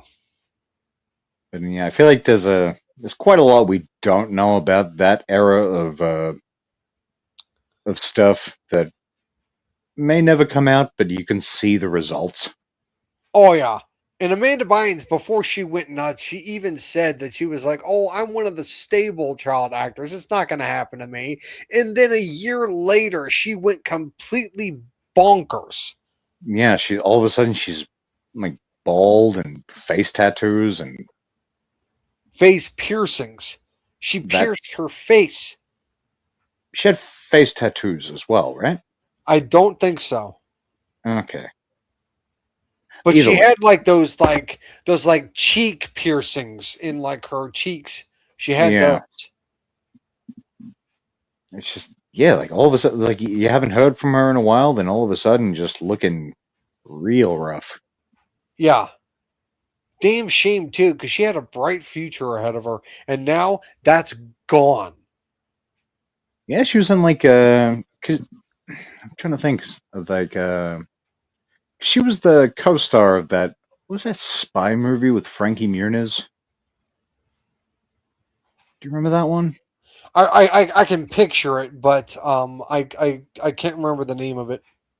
Yeah, like she was definitely like I was never really I'd sort of checked out of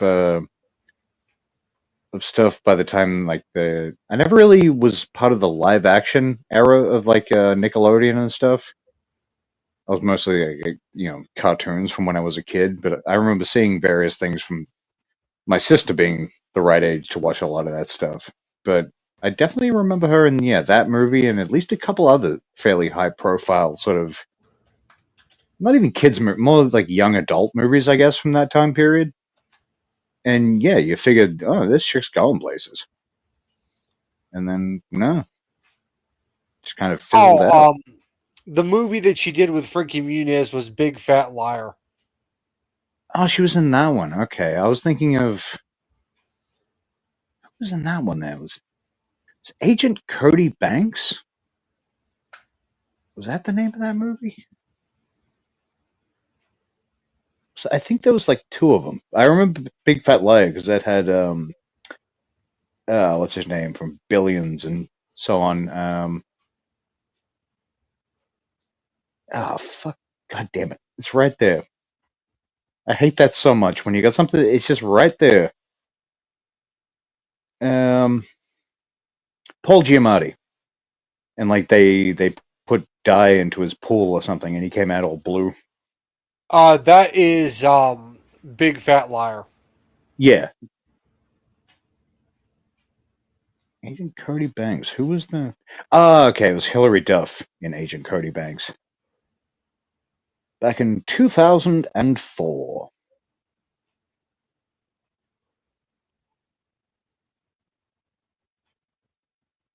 Yeah. Or 2003, depending on what you look at. Google says 2004, Wikipedia says 2003. Either way, Yeah. I was 12, 13, 12 or 13. Perfect age for that movie when that came out. Yeah, tomato potato. Keith David. Ian McShane was in that movie. God damn.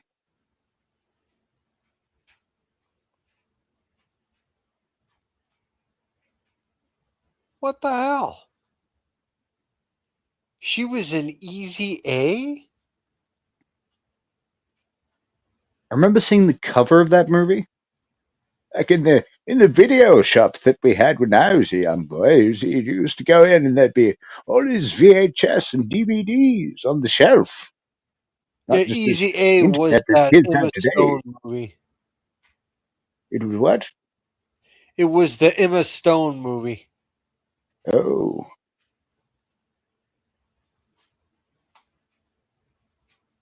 Let's see. Came out in 2010. And yeah, Amanda Bynes was in it. It's like, holy shit. I did not know that.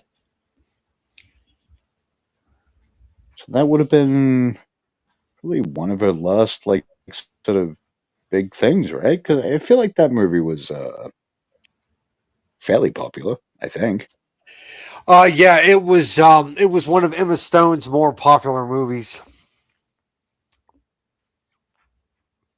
And Amanda Bynes does have a face tattoo. She's got like a love heart under her left eye.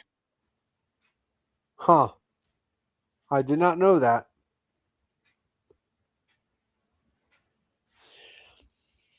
Yeah, but yeah, it just sucks.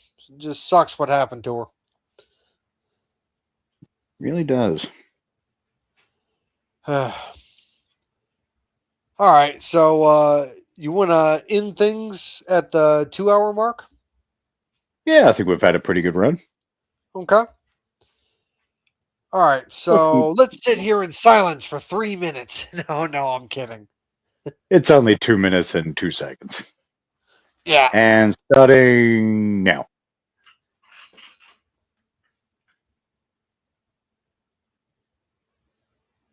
Okay, I can't do it. Carl, you won the thing. God damn it. Yeah, I know. No, I know. I'm such a terrible person. Oh, I'm worse. Don't worry. I almost Oh guarantee. yeah, yeah, yeah. Okay, so what do you think the plan should be for next week's episode? That's a good question. Like what's the date today? It's the The 13th.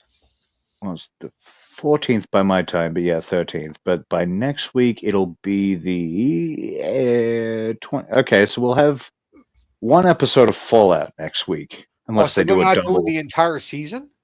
No, it's going to be weekly this time. Okay. Amazon likes to do that. They'll give you the whole season for the first season, and then next time they trick you. They piecemeal it. Oh my But god. we'll have Okay. at least one episode, if not two. because maybe they'll do like a 2-episode premiere. Yeah, maybe. We've got that we could do. I guess the things we've had planned we should probably just abandon. I think we should too, because it's been so long. Yeah, it's been so long. I don't know. Maybe we could figure out something else to do. I'm not sure what's not sure what's out at the moment. Yeah, Fallout for sure. Uh-huh. Unless we just keep it a light week, do Fallout, and then just whatever. Yeah, that could work. We could discuss Fallout and then just do Shenanigans the rest of the way. Yeah, because that'll be that would be the last. No, it'd be the second to last show before the end of the year. Uh-huh. But then, who knows what people will be up to by the time that third show comes around, because people get busy doing stuff. But I don't know. We'll figure it out. Yep. Okay. So we're going to be discussing Fallout next week and a little bit of Shenanigans. So anywho, this has been TEE TV, where we just discuss shenanigans and general topics. Thanks for stopping by, everybody. Did you just say discuss? I did. Boy, you picking up a little bit of an accent. I can hear it. I am? I have no problem with it. Oh, okay. I'm sorry I derailed the train. Continue. Yeah, but no, this has been TEE TV, where we just had a conversation about shenanigans and general topics. And tune in next week, where we discuss Fallout as well as more topics in shenanigans. Thanks for stopping by, and we will see you next week. Toodaloo, everyone.